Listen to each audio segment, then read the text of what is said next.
नमस्कार मेरे प्यारे साथियों। आज मैं आप लोगों के सामने श्रीमद् भागवत महापुराण के सप्तम स्कंद का त्रयोदशोध्याय लेकर आई हूँ, अर्थात 13वां अध्याय लेकर आई हूँ। और उस अध्याय का क्या नाम है तो यति धर्म का निरूपण और अवधूत प्रहलाद संवाद।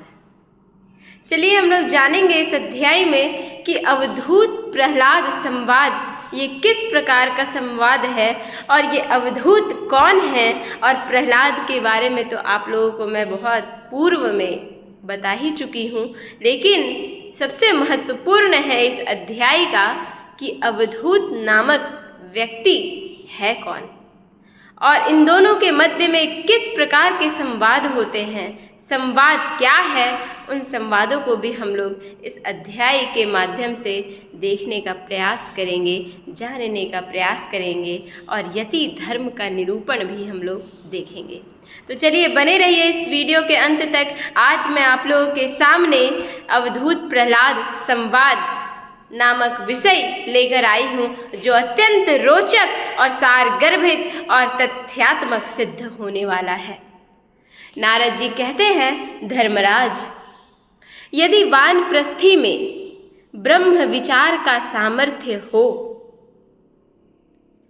जो वानप्रस्थी हो उसमें ब्रह्म विचार का सामर्थ्य हो, तो शरीर के अतिरिक्त और सब कुछ छोड़कर वह संन्यास ले ले तथा किसी भी व्यक्ति, वस्तु, स्थान और समय की अपेक्षा न रखकर एक गांव में एक ही रात ठहरने का नियम लेकर पृथ्वी पर विचरण करे।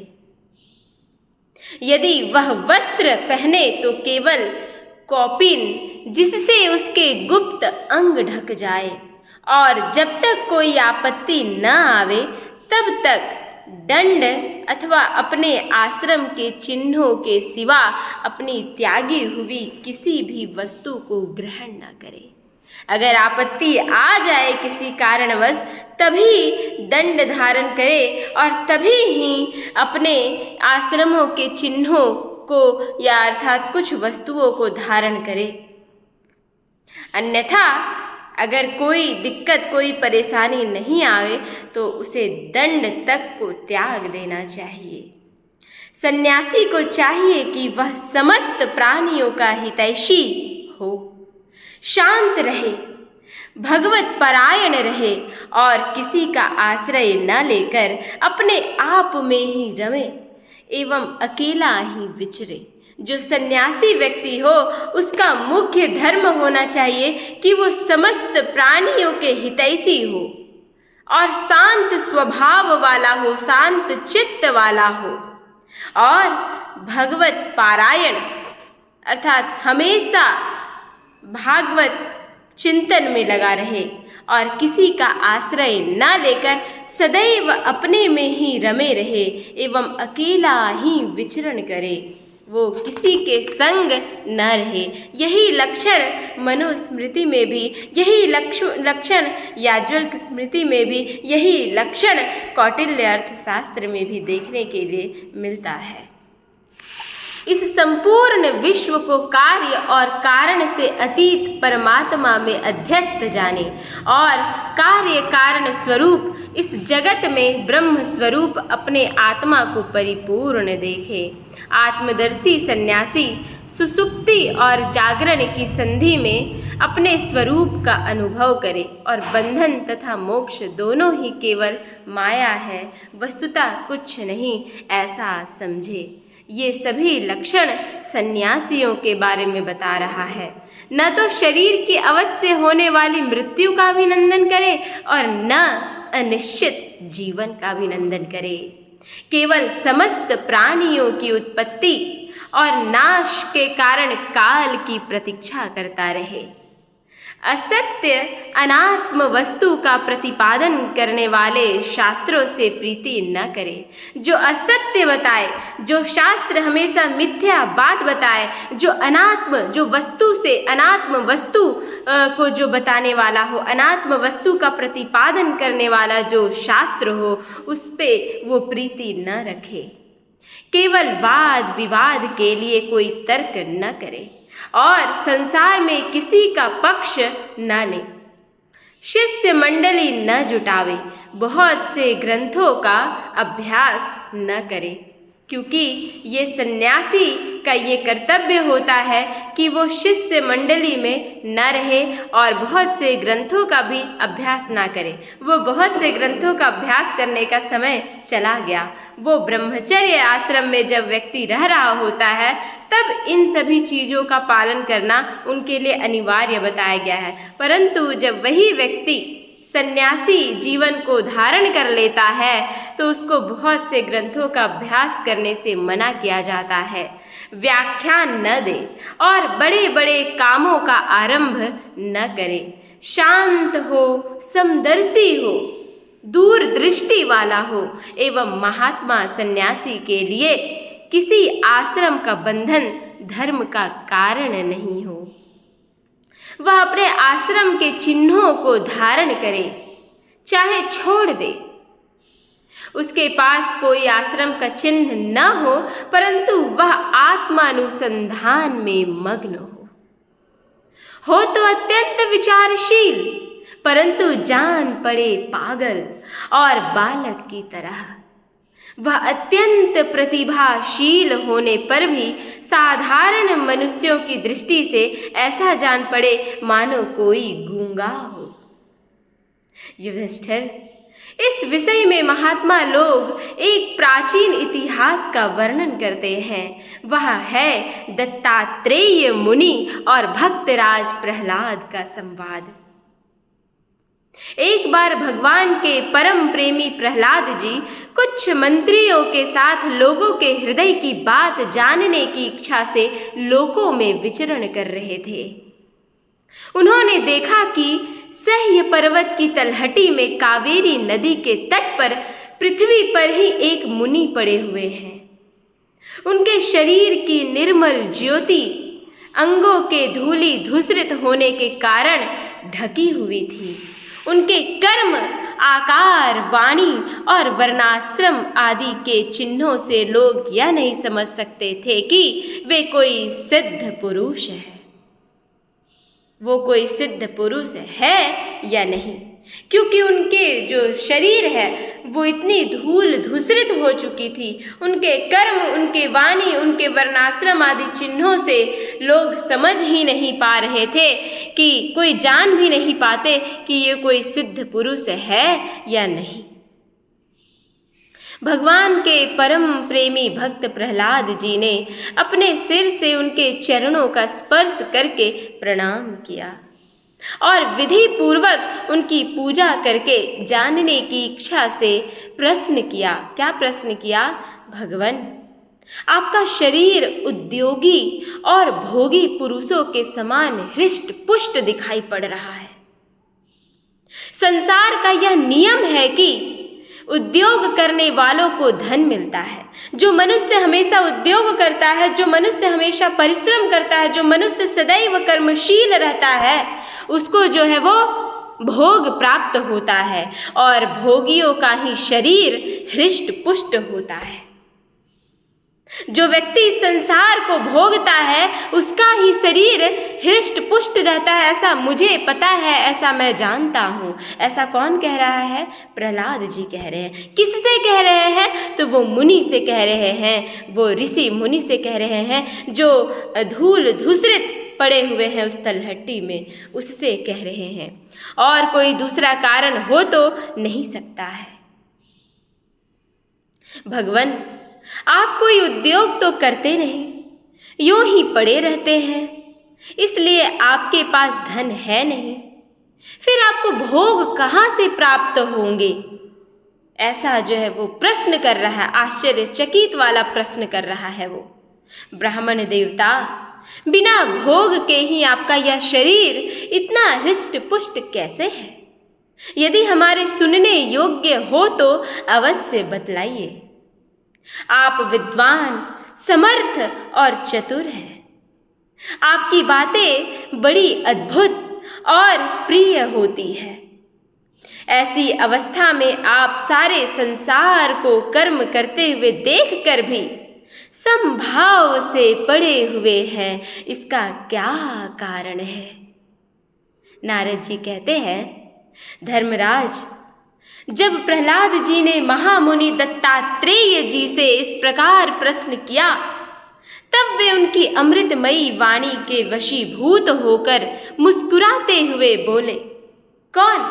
दत्तात्रेय जी ने कहा, क्या कहा? दैत्यराज, सभी श्रेष्ठ पुरुष तुम्हारा सम्मान करते हैं। ये बात बिल्कुल सत्य है। मनुष्यों को कर्मों की प्रवृत्ति और उनकी निवृत्ति का क्या फल मिलता है, यह बात तुम अपनी ज्ञान दृष्टि से जानते ही हो।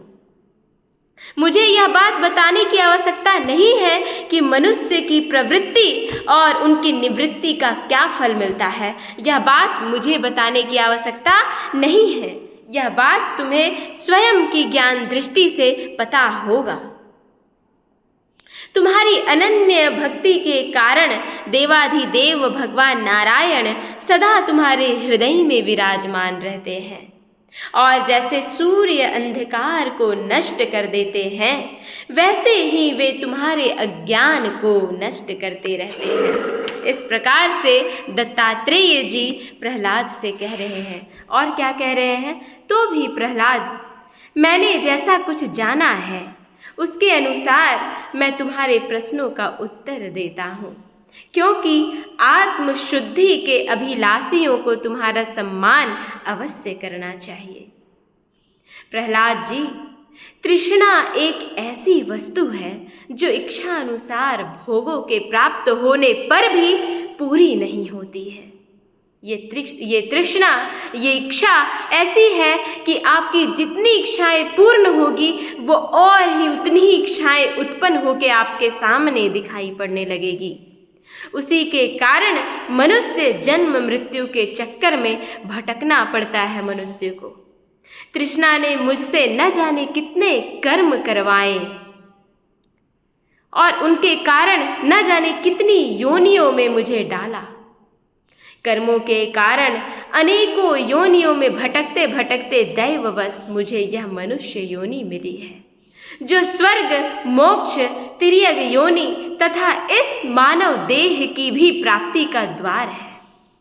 इसमें पुण्य करे तो स्वर्ग, पाप करे तो पशु पक्षी आदि की योनि, निवृत्त हो जाए तो मोक्ष, और दोनों प्रकार के कर्म किए जाए तो फिर मनुष्य योनि की ही प्राप्ति हो सकती है।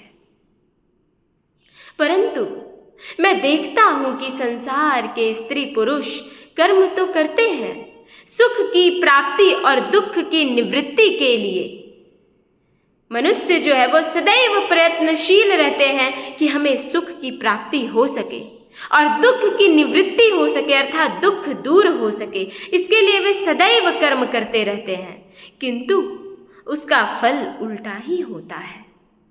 पता चलता है कि मनुष्य जिस चीज के लिए कर्म कर रहा है, जिस शांति के लिए कर्म कर रहा है, पता चल रहा है उसे और पीड़ा मिल रहा है, वे और भी दुख में पड़ जाते हैं। इसलिए मैं कर्मों से उपरत हो गया हूँ, इसलिए मैं कर्मों से ऊपर की ओर उठ चुका हूँ। सुख ही आत्मा का स्वरूप है। आत्मा का स्वरूप क्या है? सुख है, वो परम आनंद है। समस्त चेष्टाओं की निवृत्ति ही उसका शरीर, उसके प्रकाशित होने का स्थान है। इसलिए समस्त भोगों को मनोराज्य मात्र समझकर मैं अपने प्रारब्ध को भोगता हुआ पड़ा रहता हूँ। मनुष्य अपने सच्चे स्वार्थ अर्थात वास्तविक सुख को, जो अपना स्वरूप ही है, भूलकर इस मिथ्या द्वैत को सत्य मानता हुआ अत्यंत भयंकर और विचित्र जन्मों में और मृत्युओं में भटकता रहता है। जैसे अज्ञानी मनुष्य जल में उत्पन्न तिनके और सेवा रस से ढके हुए जल को जल ना समझकर जल के लिए मृग तृष्णा की ओर दौड़ता है, वैसे ही अपनी आत्मा से भिन्न वस्तु में सुख समझने वाला पुरुष आत्मा को छोड़कर विषयों की ओर दौड़ता है। प्रहलाद जी, शरीर आदि तो प्रारब्ध के अधीन है। जैसा आपने पहले पूर्व जन्म में कर्म किया है उसके अधीन है आपका शरीर। जिस दिन वो कर्म का फल समाप्त हो जाएगा उस दिन से आपका इस लोक से परलोक की ओर गमन हो जाएगी। ये शरीर आपका तभी तक इस पृथ्वी में टिका हुआ है जब तक आपके प्रारब्ध कर्म समाप्त ना हो जाते हैं।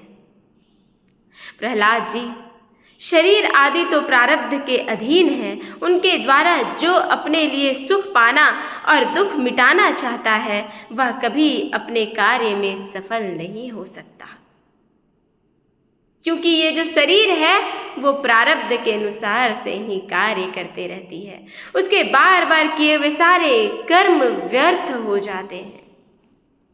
मनुष्य सर्वदा शारीरिक, मानसिक आदि दुखों से आक्रांत ही रहता है। मरणशील तो है ही। यदि उसने बड़े श्रम और कष्ट से कुछ धन और भोग प्राप्त कर भी लिया हो तो क्या लाभ, क्योंकि हमारा ये शरीर मरणशील है। आज है कल नहीं रहेंगे। फिर किस चीज के लिए हम धन की इकट्ठा कर रहे हैं? किस खुशी के लिए, किस वजह से? उसका कोई मतलब नहीं बनता। लेकिन इंसान दिन रात धन संचय करने में, धन इकट्ठा करने में लगे रहता है। लोभी और इंद्रियों के वश में रहने वाले धनियों का दुख तो मैं देखता ही रहता हूँ। भय के मारे उन्हें नींद नहीं आती, सब पर उनका संदेह बना रहता है। जो जीवन और धन के लोभी हैं वे राजा, चोर, शत्रु, स्वजन, पशु पक्षी, याचक और काल से, यहाँ तक कि कहीं मैं भूल ना कर बैठूं, अधिक न खर्च कर दूं, इस आशंका से अपने आप भी सदा सर्वदा डरते रहता है। इसलिए बुद्धिमान पुरुष को चाहिए कि जिसके कारण शोक, मोह, भय, क्रोध, राग, कायरता और श्रम आदि का शिकार होना पड़ता है, उस धन और जीवन की स्पृहा का त्याग कर दे।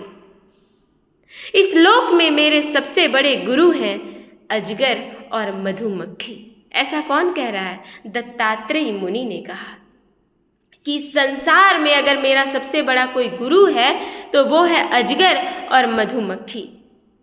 अब इन दोनों को उन्होंने गुरु क्यों माना है, चलिए इस प्रसंग को भी हम लोग देखते हैं। उनकी शिक्षा से हमें वैराग्य और संतोष की प्राप्ति हुई है।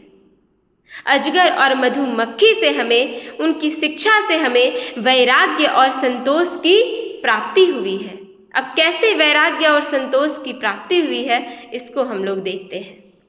मधुमक्खी जैसे मधु इकट्ठा करती है, मधुमक्खी को देखते होंगे कि मधुमक्खी के छत्त में मधुमक्खी मधु को इकट्ठा करती है, वैसे ही लोग बड़े कष्ट से धन संचय करते हैं, परंतु दूसरा ही कोई उस धन राशि के स्वामी को मारकर उसे छीन लेता है, जैसे मधुमक्खी के मधु को नष्ट कर देता है, मधुमक्खी के मधु को छीन लेता है। इससे मैंने यह शिक्षा ग्रहण की कि विषयी भोगों से विरक्त ही रहना चाहिए, क्योंकि आप जब तक विषय में लिप्त रहेंगे, जब तक उससे रहेंगे मिले हुए, जब तक उसके संसर्ग में रहेंगे, तब तक आपको दुख मिलते ही रहेगा। इसलिए दत्तात्रेय जी कह रहे हैं, इसलिए मैं विषय भोगों से विरक्त ही रहना चाहता हूं। मैं अजगर के समान निश्चेष्ट पड़ा रहता हूं। जिस प्रकार से अजगर बिना चेष्टा किए हुए पड़े रहता है इस धरती पे, उस प्रकार से मैं निश्चेष्ट पड़ा रहता हूं और दैववश जो कुछ मिल जाता है उसी में संतुष्ट रहता हूँ। और यदि कुछ नहीं मिलता तो बहुत दिनों तक धैर्य धारण कर यूं ही पड़ा रहता हूँ। ये बात इन्होंने अजगर से सीखा। कभी थोड़ा अन्न खा लेता हूँ तो कभी बहुत स्वादिष्ट, तो कभी बहुत नीरस भोजन कर लेता हूँ, और कभी अनेकों गुणों से युक्त तो कभी सर्वथा गुणहीन। कभी बड़ी श्रद्धा से प्राप्त हुआ अन्न खाता हूँ तो कभी अपमान के साथ, और किसी समय अपने आप ही मिल जाने पर, कभी दिन में रात में और कभी एक बार भोजन करके भी दोबारा कर लेता हूँ। इस प्रकार से जरूरी नहीं है कि आपको 3 टाइम भोजन करना है, जरूरी नहीं है कि आपको इस समय यही भोजन करना है। आपको जब कभी जैसा मिल जाए आप अपने आप को वैसा ढाल लें। यही इंद्रिय संयम है। मैं अपने प्रारब्ध के भोग में ही संतुष्ट रहता हूँ, इसलिए मुझे रेशमी या सूती, मृगचर्म या चीर वल्कल या और कुछ जैसा भी वस्त्र मिल जाता है वैसा ही पहन लेता हूँ। कभी मैं पृथ्वी, घास, पत्ते, पत्थर या राख के ढेर पर ही पड़ा रहता हूँ, तो कभी दूसरों की इच्छा से महलों में, पलंगों और गद्दों पर सो लेता हूँ। दैत्यराज, कभी नहा धोकर शरीर में चंदन लगाकर सुंदर वस्त्र, फूलों के हार और गहने पहन रथ, हाथी और घोड़ों पर चढ़कर चलता हूँ, तो कभी पिशाच के समान बिल्कुल नंग धड़ंग विचरता रहता हूँ। मनुष्यों के स्वभाव भिन्न भिन्न होते ही हैं, अतः न तो मैं किसी की निंदा करता हूँ और न स्तुति ही। मैं केवल इनका परम कल्याण और परमात्मा से एकता चाहता हूँ। सत्य का अनुसंधान करने वाले मनुष्य को चाहिए कि जो नाना प्रकार के पदार्थ और उनके भेद विभेद मालूम पड़ रहे हैं उनको चित्त वृत्ति में हवन कर दे। चित्त वृत्ति को इन पदार्थों के संबंध में विविध भ्रम उत्पन्न करने वाले मन को सात्विक अहंकार में और सात्विक अहंकार को महत तत्व के द्वारा माया में हवन कर दे। इस प्रकार ये सब भेद विभेद और उनका कारण माया ही है, ऐसा निश्चय करके फिर उस माया को आत्मानुभूति में स्वाहा कर दे। इस प्रकार आत्म साक्षात्कार के द्वारा आत्म स्वरूप में स्थित होकर निष्क्रिय एवं उपरत हो जाए। प्रहलाद जी, मेरी यह आत्मकथा अत्यंत गुप्त एवं लोक और शास्त्र से परे की वस्तु है।